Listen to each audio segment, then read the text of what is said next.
이미 제가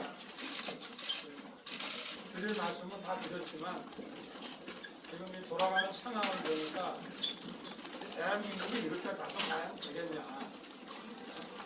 은근히 선거 때마다 이런 식의 그 공작과 신동을 가지고 선거를 치르려고 해서 되겠냐 하는 정말 한심스러운 생각이 들어서 오늘 제가 여러분한테 했습니다.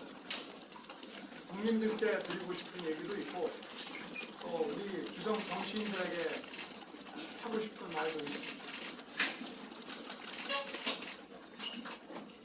앞으로 좀 정치 공작을 하려면 좀 잘 준비해서 제대로 좀 하고, 그리고 뭐 인터넷 매체나 또는 무슨 재소자나 또 의원들도 연식 특권 뒤에 숨지 말고 우리 국민들이 다 아는 그런 메이저 언론을 통해서 연식 특권 뒤에 숨지 말고 또 어디 재소자 들먹이지 말고 또 국민들 누가 봐도 좀 믿을 수 있는 신뢰성 있는 사람을 통해서 이렇게 좀 문제를 제기하려든 제기를 해주셨으면 좋겠습니다.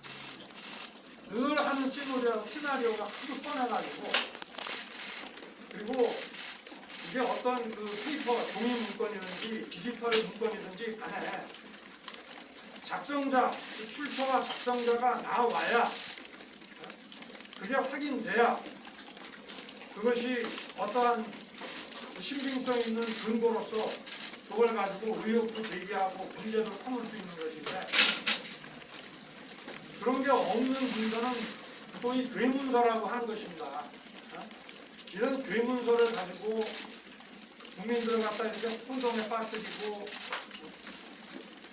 오늘도 제가 보니까 제가 뭐 중앙지검장 때 그 성남의 어디 그 조직폭력사건 중앙지검 강력부에서 수사를 하면서 어느 대선 주자, 당시에는 시장이었는지 지사였는지 모르겠습니다만은 그 재소자의 또 말을 빌려가지고 하필이면 이때 제가 그 당시에 그 분에 대한 비리를 대라라고 수사팀에서 강요를 했다고 하는데 정말 터무니없는 얘기고요.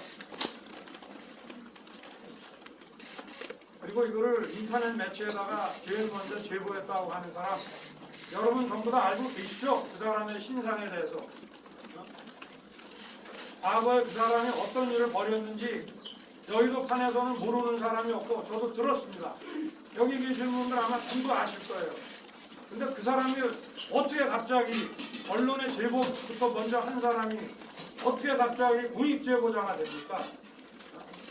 그렇게 폭탄을 던져놓고 숨지 말고 당당하게 나와서 그 디지털 문건의 출처, 작성자에 대해서 정확히 대라 이 말입니다. 그리고 검찰이라는 데가 엄정하게 조사하는 데지 요건도 맞지 않는 사람을 언론에다가 제보하고 다 공개한 사람을 느닷없이 공익제보자로 만들어주는 그런 기관입니까? 이런 사람들이 공익제보자가 되면 이 공익제보라고 하는 것에 그 취지에 맞는 것입니까? 이게? 저는 정치인들에게 부탁 말씀을 좀 드리겠습니다. 선거에 나오는 사람은 누구나 국민들께 무한 검증을 받아야 됩니다. 그러나 의혹을 제기하고 검증을 요구하려고 하면 정상적인 자료로 정상적인 절차를 통해서 문제를 제기하는 사람도 그것이 허위일 때는 당당하게 책임질 수 있는 그런 절차와 방법을 통해서 하라 이런 얘기입니다. 그렇지 않으면 이거는 국민을 모독하는 것이고 국민을 상대로 사기치는 것입니다. 우리나라 국민들이 20년 전에 김대엽 사건이나 기안건설 사건 같이 그렇게 허무맹랑한 일에 허물어지고 판단을 잘못하실 분들이 전 아니라고 생각합니다.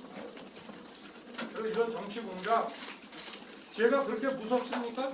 저 하나 그런 공작으로 제거하면 정권 창출이 그냥 됩니까? 당당하게 하십시오. 그리고 국민들께서는 진행 중인 내용들을 좀 꼼꼼하게 잘 보시고 다시는 이런 정치 공장에 현혹되지 마시고 재소자 우리 그다음에 인터넷 매체 그리고 인터넷 매체가 한번 보도하면 정당의 전현직 대표와 의원, 위원장 이런 사람들이 벌떼처럼 나서서 떠들고 저를 국회로 불러주십시오. 당당하게 저도 제 입장을 얘기하겠습니다. 치사하게 숨어서 오지 말고 의혹을 제기하는 사람은 그것이 사실이 아니면 책임질 각오를 하고 그렇게 좀 해주시기를 바라겠습니다. 질문입니다. 오늘 아침에 김웅 의원 기자회견 보셨을 텐데 좀 어떻게 보셨는지 입장 한번 말씀해 주시면 감사하겠습니다. 그래서 제가 오늘 오전에 행사가 있어서 입장문만 제가 좀 봤는데 특별한 게 없지 않았나 이런 생각이 듭니다. 제보자 뒤에 어떤 배경이 있다고 생각하시고 계신지요? 제가 지금 말씀드린 게 그거고 그 부분에 대해서는 여러분이 아마 저보다 더 잘 알고 계시지 않나 싶습니다. 선생님, 방금 국회로 불러달라 당당하게 말씀하시겠다 했는데요. 지금 여당 차원에서 무슨 국회에서 진상조사를 한다면 참석하시겠다는 뜻입니다. 아니 저를 현안질이 이런 데서 소환한다 이런 얘기도 있기 때문에 얼마든지 제가 응하겠습니다. 오늘 김웅 의원이 기자회견에서 손준성 검사로부터 고발장을 제출받을 수 있는 가능성도 좀 열어두는 발언들을 했거든요. 만약에 홍 검사로부터 검찰에서도 지금 감찰하고 나중에 아니면 수사까지 하겠지만 그러니까 신속하게 나는 조사하기를 바라고요. 그리고 여러분도 상식적인 맥락에서 한번 보십시오.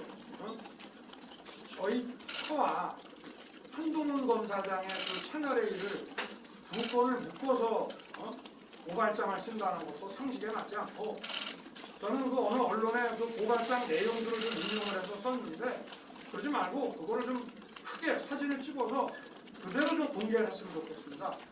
제가 그 내용을 좀 언론사에서 잠깐 보니까 이게 도무지 검사가 작성했다고 저는 상식적으로 납득이 가지 않고 그리고 지금 제 처에 무슨 주가 조작 의혹이냐 하는 게 지금 특수부에서 1년 6개월째 지금 하고 있습니다. 그러나 그 당시에 경찰청의 2013년 그 무슨 내사 첩보 보고서인가 하는 것이 그게 도대체 어떻게 뉴스타파에 유출이 되며 또 뉴스타파가 한번 공개하고 나니까 메이저 언론들이 벌떼처럼 그거를 보도를 하고 이렇게 나갔는데 그거는 그 첩보 보고서에 관련된 거는 금방 확인해 보면은 주가의 변동도 없고 그 사람이 관여했다는 것은 조사도 금방 끝날 수 있는 사안입니다. 그것도 시기도 그게 벌써 11년 전입니다. 제가 결혼하기도 전이고 제가 그거를 무다로 야당에다가 던져서 고발을 해달라고 하며 정상이 아닌 사람이라면 몰라도 그리고 한동훈 검사도 그 당시에는 실명이 나오기도 전이에요. 그래서 성명불상이기 때문에 일단 인권부에서 조사를 한 다음에 중앙지검에다가 제가 남부지검 사건까지 중국 끌어다가 중앙지검에다 압수수색 등 수사를 제가 지시를 했는데 도대체 이거를 야당에다가 줘서 뭘 어떻게 하겠다는 것입니까? 아니 뭐가 앞뒤가 맞는 거 아니고 뭐 유리한 게 있습니까 저한테? 한동훈 검사 그 사건도 그 담당 부서에서 9번에 걸쳐서 무혐의를 올렸는데도 결재를 안 해주는 검찰 아닙니까? 그러면 명예훼손이라고 하려고 그러면 한동훈 검사 사건 자체가 혐의 없음 결정을 해야 그 다음에 무혐의 명예훼손 문제가 거론이 될 수 있는데 채널A가 도대체 장사를 얼마를 했습니까? 그러면 그거를 야당이 고발장을 내면은 그걸 수사할 수 있습니까? 저 자체도 수사에서 배제가 됐어요. 그리고 대검 실무진과 중앙지검의 의견이 맞지 않아서 수사심의를 회부하려는 것도 못하고 계속 수사를 지휘권을 박탈하고 했는데 도무지 무슨 그거를 야당을 통해 갖고 고발을 시켜갖고 뭘 어쩌자고 한다는 겁니까? 상식에 맞아야 뭐 가능성이 있는 것이죠. 네, 또 수사정보 정책관이 네. 검찰총장 지시 없이 움직일 수 있는 자리입니까? 아니 정당한 일이라면 자기 원래 하는 일이라면 저 대검 차장 총장한테만 보고하는 게 아닙니다. 총장한테 먼저 보고하고 차장한테 보고하든지 차장 보고하고 총장한테 보고를 하든지 절차를 다 거쳐서 하는 것이고요. 그 이외의 일은 어떻게 돌아가는지 모르죠.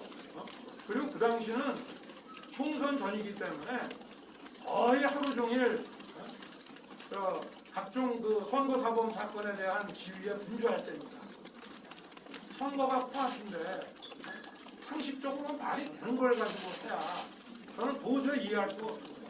수사정보 정책관이 검찰총장 지시 없이 움직일 수 있는 다 자리입니까? 움직일 수도 있죠. 자기가 누구 만나고 누구하고 문건 주고받고 만약에 그런 게 있다고 한들 그런 걸 다 총장한테 보고하고 뭐 결제 갖고 옵니까? 저번에 한번 보십시오. 그 보도에 난 그 고발장 내용 그 언론에서 인용한 걸 보면 4월 3일 날에 일어났던 일들이 막 4월 3일자 고발장에 들어가 있더라고요. 그거는요 현실적으로 불가능한 일입니다. 네, 후보님 그 지난번에 이 의혹이 나오고 난 다음에 후보님이 이게 근거가 있으면 자료나 이런 게 있으면 대보라고 인터넷 매체에도 그렇게 말씀하셨는데 그 이후에 이제 그 근거로 그 손준성 보냄이라고 쓰여져 있는 그런 파일이 이제 텔레그램 그 채팅창이 그 자료 캡처가 됐는데 그 정도는 이제 사람들이 볼 때는 이제 근거가 되겠다고 생각이 드는데 혹시 그 근거가 된다고 보시는지. 제가 네. 김갑동이라고 하는 공직자가 뇌물을 받아 먹었고 내가 그 현장에서 그걸 봤습니다. 해가지고 뭐 목격자라고 하면서 박아무개라고 해서 제가 진정서를 딱 써서 보냈어요. 보냈는데 나는 그거 쓴 적 없다 그래 박아무개는. 그럼 그 문서가 뭡니까? 그게 괴문서 아닙니까? 문서가 있고 이것이 디지털 형태든 지면 형태든지 간에 그 출처와 그리고 작성자가 딱 드러나야 되는 거 아닙니까? 그러면 지금 예를 들어서 뭐 지난 6월인가 7월 달에 뭐 저에 대한 무슨 엑스파일이라는 거 그죠? 그 장모라는 분이 얘기를 했는데 그럼 그게 출처가 있습니까? 그 문서를 작성한 사람이 누군지 나옵니까? 그게 있어야만 근거 있는 의혹을 제기할 수 있는 겁니다. 적어도 선거에 나온 공직자에 대한 검증은 그런 방식으로 해야 되는 것입니다. 그럼 이제 그런 정도의 근거로는 이제 언론이 보도할 수 없다고 보시는 건가요? 그 정도 근거를 갖고 이제 거기는 보도했다고 이제 주장을 하고 있는데 근거가 된다고 판단해서 그렇게 이제 보도를 계속 하고 있는데 그 부분에 대한 근거가 안 된다고 보시는 아니 건지. 어느 정도 네. 근거가 있어야지 네. 그걸 가지고 그래 첫 번째 보도는 할 수 있다고 칩니다. 그러나 정치권이 이걸 가지고 이렇게 할 일은 아니죠. 그리고 확실하게 찾아야죠 누군지 그죠? 지금 뭐 그럼 언론에 그 제보한 사람은 그게 왜 공익제보자가 됩니까? 공익제보가 되려면 수사기관이나 권익위 이런 데 최초로 들어가야 됩니다. 그래도 그 이제 근거를 대보라라고 얘기를 하는 건 이제 어느 정도 이제 보도가 나왔을 때 이제 그런 걸 가지고 보도한 내용에 대해서 어떻게 보면 국민들한테 얘기할 수도 있는 건데 이렇게 증거를 대라는 식으로 얘기하는 건 부적절한 그런 표현이 아니었느냐는 지적은 어떻게 보시는지. 증거를 내라는 것이 아니고 네. 상식에 맞는 합당한 근거를 대고 이 의혹을 계속 진행시켜라 이런 말씀입니다. 후보님, 하겠습니다. 이제 공익제보자 하나만 더. 원희룡 지금 당에서 지금 원희룡 후보 같은 경우는 진상특위를 만들어서 네. 당 차원에서 좀 문제를 해결하자는 당 차원에서도 하는 걸로 알고 있고 저희 캠프에서도 이게 도저히 묵과할 수가 없어서 이 정치공작 진상 그 구명 특위를 이제 출범시킬 예정이고 일단 뭐 그 언론 법조인과 언론인들 또 정치인들 이런 분들을 중심으로 해서 앞으로 계속 이어질 만한 이런 그 정치 공작에 대한 대응을 위해서 특위를 저희가 구성할 생각입니다. 여기까지 하겠습니다. 후보님 메이저 언론이 아닌 그냥 인터넷 언론은 그걸 보도할 수 없다고 생각하십니까? 의혹 제기를 하는 언론에 대해서? 아니 의혹을 네네. 저는 뭐 작은 언론이든 메이저 언론을 말하는 것이 아니라 네.